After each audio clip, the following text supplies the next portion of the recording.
Crisis Control, brought to you by Zirilio. Cybersecurity experts protecting Australian businesses and organisations so we can all be safer together.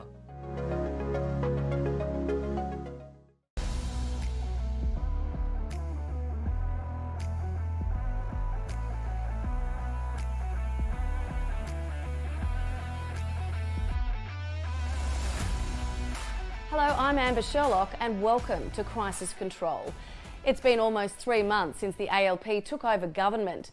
In this episode, we're asking what we know so far about the Albanese administration's approach to cyber policy. Will it change under Labor? And if it does, what will be the impact as policy changes filter through to the business community? Here's what we know so far.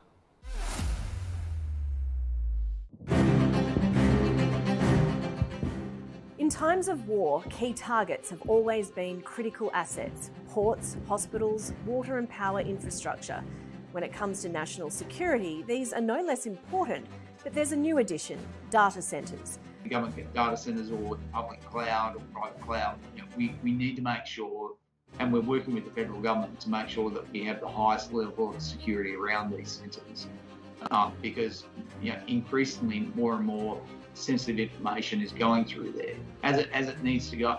We are not in a world of pen and paper anymore. Nobody wants to go to a surgeon and have an operation with a hacksaw. We are using tech to solve some really challenging problems, but equally we need to make sure that we secure that tech so we can get all the good things and keep the bad lights out the door. When the Labor Party swept to power in May, it did so on a number of new policy platforms, including national security. Among the key pillars, cybersecurity, a commitment to building systemic resilience across the public and private sectors, a focus on data security, and the appointment of a dedicated cyber minister. That minister is Claire O'Neill, and she now oversees the Security of Critical Infrastructure Act and the new amendments which came into effect this month. The laws mean data centres are deemed critical infrastructure. Government bodies and companies in the private sector with data that's deemed important will have drastically increased reporting requirements. The Department of Home Affairs can determine which companies fall under the new legislation, meaning they need to prove to government they have cybersecurity plans in place, and they'll need to report cyber attacks within 12 hours. New data from recruitment giant Robert Half shows more than 50% of Australian tech companies are increasing headcount, and people with cybersecurity skills are top of the list. Implementations of systems, upgrades, taking their business to the cloud to ensure that they've got a safe cloud environment, automation, products and services, SaaS products, how they enhance their e-commerce environment, all of those things in terms of touching the globe from a consumer perspective equals security. So how they then ensure that they have risk mitigation around information within the organisations is at the top of their list. Hence you're hearing about cybersecurity specialists being in such high demand. Our panel today is Jamie Norton from McGrathNicol, Greg Miller from KPMG and Lawrence Patrick from Zirilio. Thank you all for joining us. Lawrence, I want to start with you today. Let's set the scene because there's been a couple of critical meetings already, one between Anthony Albanese and Joe Biden, the second between Richard Marles and the head of US Cyber Command. Why do these meetings matter? Yeah, it's just sort of reaffirming the long-standing partnership and alliance between Australia and the United States. And this was a clear signal. The audience was both Russia and China, as well as Iran and North Korea, but simply a way of saying that Australia recognizes that the Biden administration has made cybersecurity a top priority. The United States Congress has passed 9 cybersecurity laws in this most recent version of Congress. That is unprecedented and amazing. This is the biggest year for cybersecurity. Of course, Australia, we've seen 5 cybersecurity laws enacted just in the past 12 months. So this is a major, major priority. And so this was an opportunity for both countries to really demonstrate and show the world and send that clear message, particularly to China, that the US and Australia are in alliance in terms of their foreign policy, and that cybersecurity is a major priority, and that Australia will do its part to not only protect its own citizens, but also be a global player in cybersecurity. It sounds like the US is twisting Australia's arm a bit. I mean, pushing us more to do more on the policy front while sending that clear message to China. Absolutely. Joe Biden has not been relaxed on this topic. Some might say that he still feels a little bit of, vengeance is required for what happened in 2016. If you recall, not only did the election hinge on cybersecurity, really, if you think about it and unpack sort of the events that occurred, but there was also a major attack on his party. People forget that the Democratic Party was attacked and hacked. And so, Joe Biden, this is very personal for him. Hillary Clinton was the subject, and there was a lot of focus about her emails and cybersecurity there. So this is sort of a theme that has been surrounding the later stages of his political career. It's very personal for him. And I think as a result of that, he has been using the bully pulpit of the presidency of the United States with all world leaders, not just Australia. Although he has kind of singled Australia out when he was first elected, he had very sharp words, directed at Australia in terms of, doing our part and really stepping up the investment and commitment around cybersecurity. So yeah, absolutely, this is a major initiative, major priority, and he has been, both at the G7 summit that recently occurred just a few weeks ago and the NATO summit just a couple of weeks ago. He's been sending this signal, hey, we need your help on cybersecurity, and that's why I think you see, a lot of these meetings occurring. Jamie, I turn to you. You're plugged in both to the policy evolution, but also to the businesses which are impacted. What's your take on whether there's been any shift or key changes since Labor came to power? I think it's a little too early to tell, but certainly, the cyber capability and response that government has is something that's been growing for a little while. There's always been a lot more that we can do, but I think Australia's capability in this space has been really strong, and I think that's reflective in the relationship we have with the US and the work that we do. It's a little bit too early to tell. The signs are good though. The fact that there's a dedicated cyber ministry now, and that some of the policy angles that we've seen from the Labor Party over the last period leading up to government, I think has been positive signs, and we've seen a lot of policy obviously come through as was mentioned this year, which with critical infrastructure and other elements is all very positive, and I like particularly that they're moving around the effectiveness and governance of cyber and really building resilience into those rather than focusing too much on the compliance aspects. So for me, it's a positive, but it's a little bit too early to tell just yet how well we're doing. If we look at some of that legislation you just mentioned, in particular the Critical Infrastructure Protection Act, what does that act mean for business along with other government agencies? Yeah, I think for business, it really is about being able to demonstrate those effective cybersecurity practices. And I think a lot of the push that we've seen in the legislation with the security of critical infrastructure is around getting good board level awareness and action on cyber, and also making sure that a lot of the risk management processes and other elements of cyber are really built in as a good process for business. So I think that's really the key part of the Critical Infrastructure Act, is building in that resilience into those systems that are critical for Australia's future security. Let's turn to you, Greg. How important is it that the government gets involved in many cases it's been in individual businesses until now?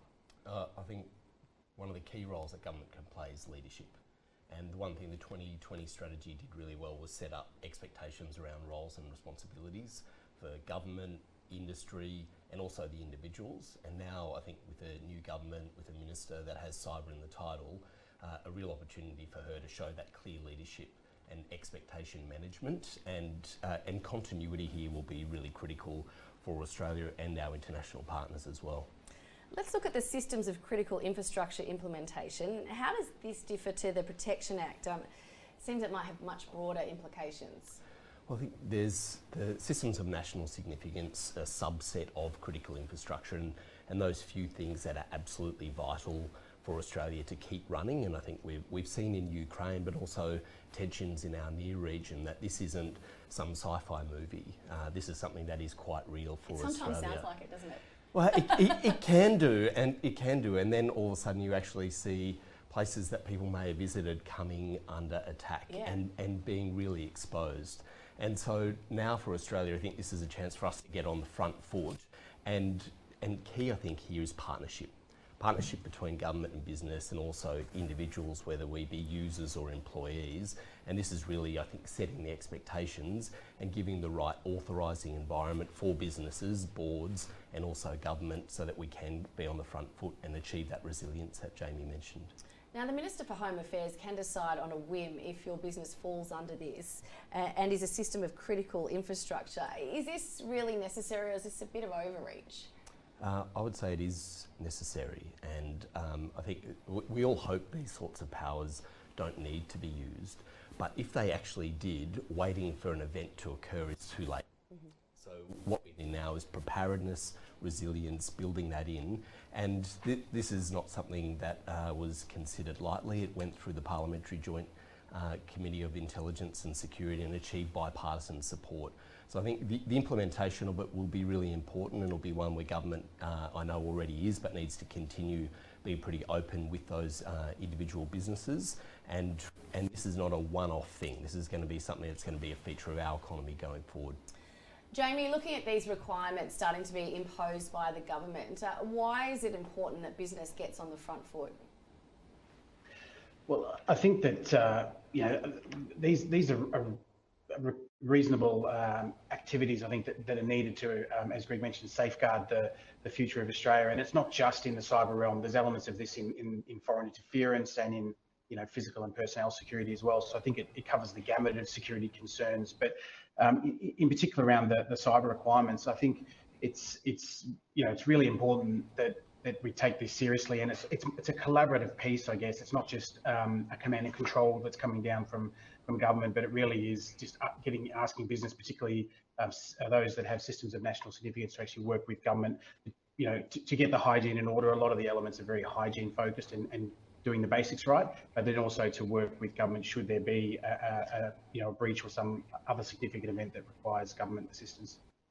A bigger picture, does this provide a more stable operating environment on the global stage for Australia?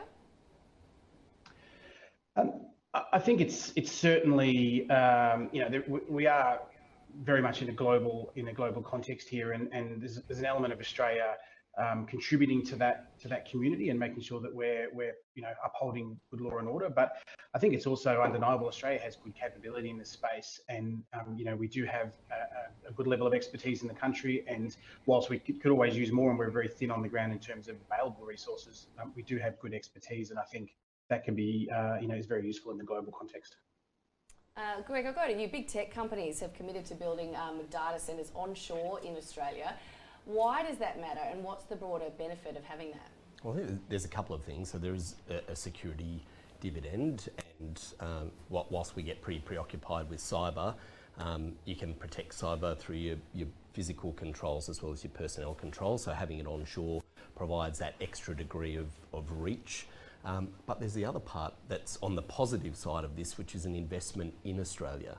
An investment in innovation, investment in skills, and so it's sending a real signal that Australia is a safe place to do business. And I think for this government, actually achieving economic growth is top of the pops, and so seeing that investment in Australia with big tech actually might calm the farm a little bit, whilst we still continue things like tax regime, but also the protection of individual users that are on these platforms as well. Lawrence, let's turn to you and talk about the people required to implement these changes. I mean, do we have enough skilled people to fill the workforce? We keep hearing in the news every night there's a skills shortage, we don't have enough people. We're trying to put these grand plans in place, but do we have the skills? That is definitely a reality. I mean, we're going to see an explosion in hiring and recruitment around cyber defenders and people to work in the cybersecurity sector. And part of the reason is that we're already starting from a gap. Australia is about 25,000 positions short of our current needs just on cybersecurity. I think the US is 770,000 bodies short on cybersecurity. These are massive gaps that have to be filled for us to actually have the capabilities that we need to be able to stay safe and protect organizations in Australia. So this is going to be a growth area. The government has taken some proactive steps on the policy side, launching workforce development programs around cybersecurity. They're actually launching a program to get high school kids interested in careers in cybersecurity and doing this at scale. And these are some of the kinds of initiatives that we'll see. But we're going to need to even have, even more effort around that if we're going to be able to fill that gap. Yeah, we don't have workers in Australia. It doesn't sound like we're going to get them from the US. Right. We've only got a certain number of high school students. Where are we going to get these people from? I mean, that's a great question. If we look at what's happening in other countries, for example, in the United States, just a few weeks ago, they passed a federal law that reclassified the powers for the government to be able to move people around into cybersecurity roles. This is such a big deal. I can't overstate that. That they actually changed requirements to make it much, much easier to retrain people to go into careers in cybersecurity. So in other words, people who already have jobs but doing something else, let's retrain them, let's reclassify that job to make it much easier to pull people and create pipelines from other adjacent careers and adjacent industries into cyber. And I reckon we'll have to do some similar approaches in Australia where people may be certain types of jobs today and their pathway for their career growth may be to move into a career in cybersecurity. Greg, we've got broader and tighter regulations than ever before, a lack of people to implement them. Taking it into account, is it right or fair to expect business to cop all these costs? Where's the money coming from? Should there be government support? Well, I think there is government support in being able to articulate what the expectation is and the gradual implementation of these things. There's no doubt there is a regulatory cost, but for some businesses, they were already implementing these sorts of protections, and we've seen the cybersecurity arrangements around our energy sector. They've been driving really hard to do that uplift. So in some ways this provides a bit of a level playing field, which I know is feedback that business has been providing, but by the same token I think we're not going to have one solution for this. There's going to need to be a multi-pronged effort, and as I say, it's going to take a couple of years to get there, and there's probably no end point as well.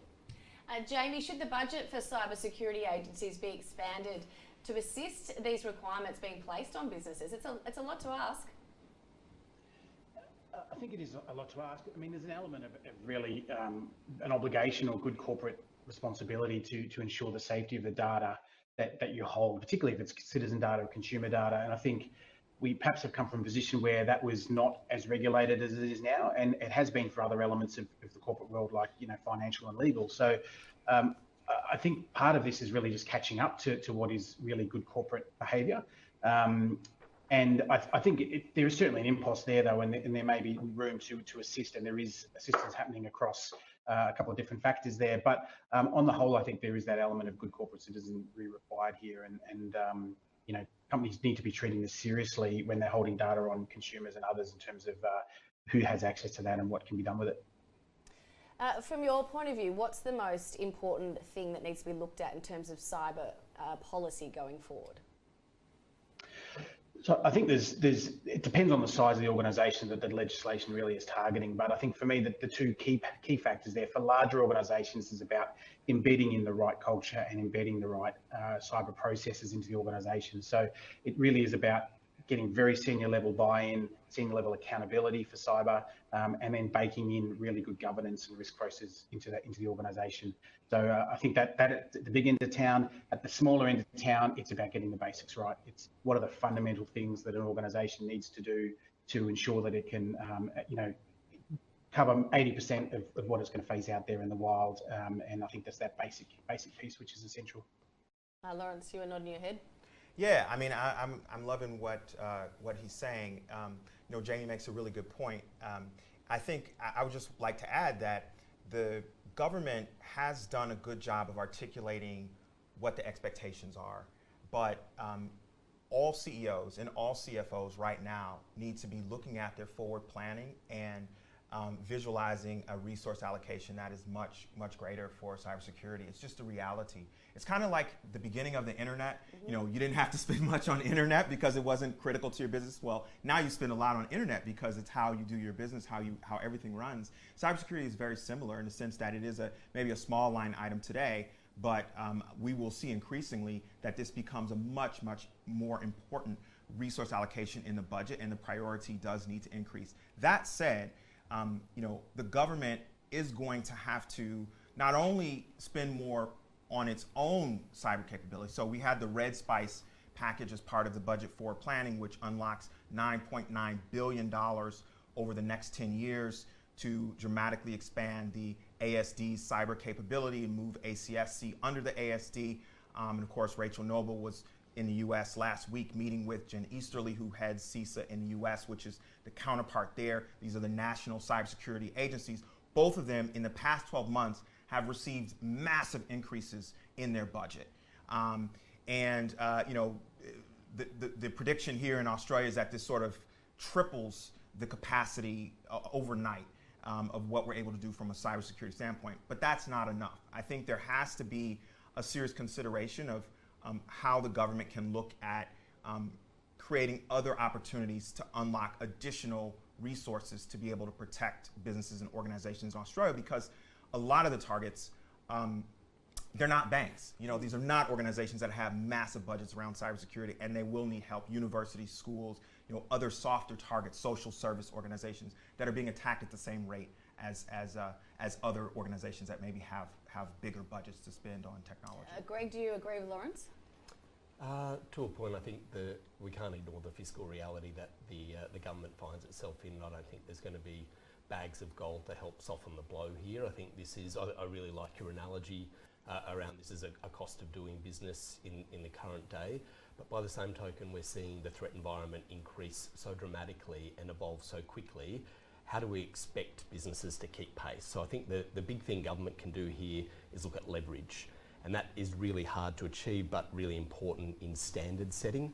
So actually, where do we want to see big tech working? We want to see improved standards and improved expectations and accountabilities for those that are providing and making really good money out of the technology on which our businesses thrive today. So I think as far as if I was pitching in a government priority, it's not super sexy, but it's really important. Really important. Well, we have to leave it there. Thank you so much for your time today, Jamie, Greg and Lawrence.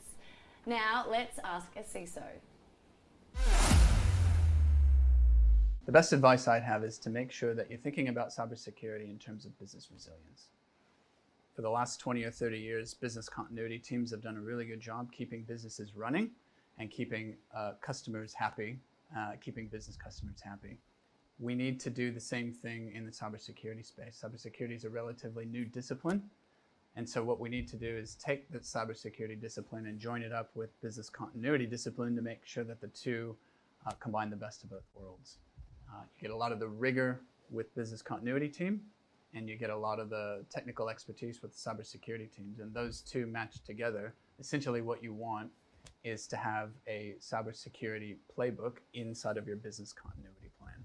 That'll ensure that any kind of cybersecurity issue that you come across or cybersecurity incident that you come across, that it does impact your business, will have a business continuity playbook associated with it. So you can continue to provide services to your customers just like it never happened. Looking at the business continuity space helps cybersecurity team become more mature in terms of keeping the businesses running.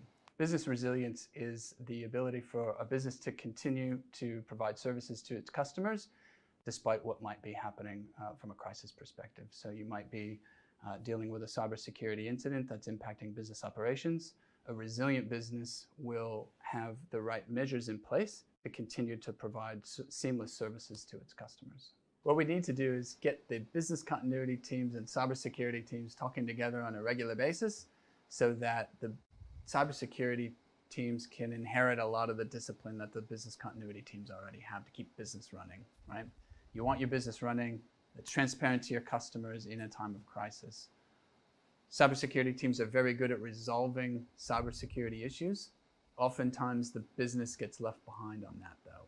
And combining the business continuity teams and cybersecurity teams and getting them talking really gets the best of both worlds. So that when a cybersecurity incident does happen, we know exactly what to do, how to do it, and who needs to be involved. And that's the discipline that the business continuity teams bring to the table. If you wanted to test this and you wanted to make sure that you had the right processes and playbooks and everything in place, you do what we call a tabletop exercise where you create a mock incident.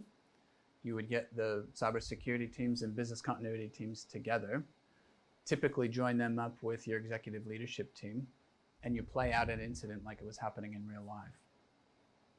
When this happens, a lot of issues present themselves, such as communications, public relations, legal issues, and you get to work out a lot of how it is that those issues should play out before an incident actually occurs.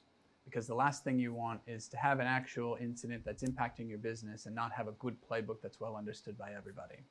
What we want to have is everybody to know their place in the time of crisis so that you're not adding additional stresses to what's already a stressful situation when you're trying to get the business back up and running. When you're running a tabletop exercise, what we really want is to have not only the cybersecurity teams and the business continuity teams together, but you also want the overlay of the executive leadership team, because at the end of the day, business decisions need to be made, and often a cyber team or a business continuity team can't make those decisions in a vacuum. We need that executive leadership team at the table, making those decisions and helping to work through a crisis.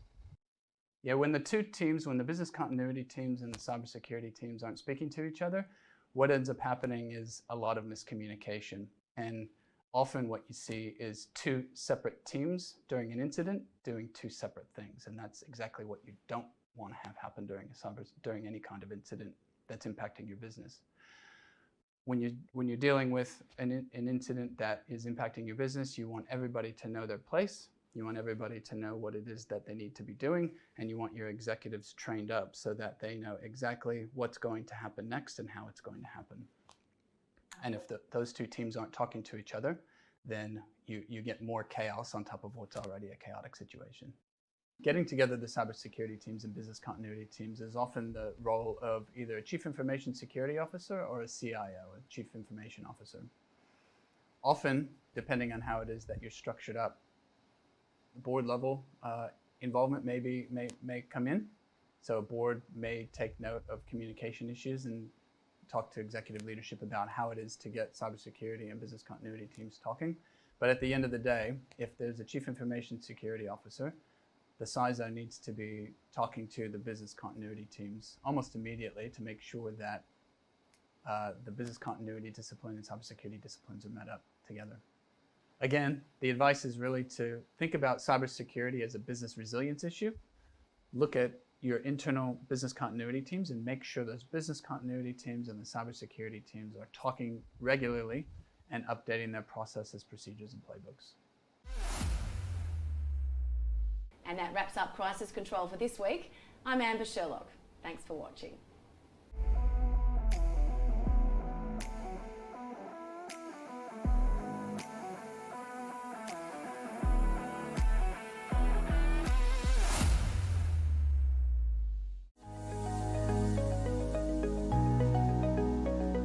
Crisis Control, brought to you by Zirilio.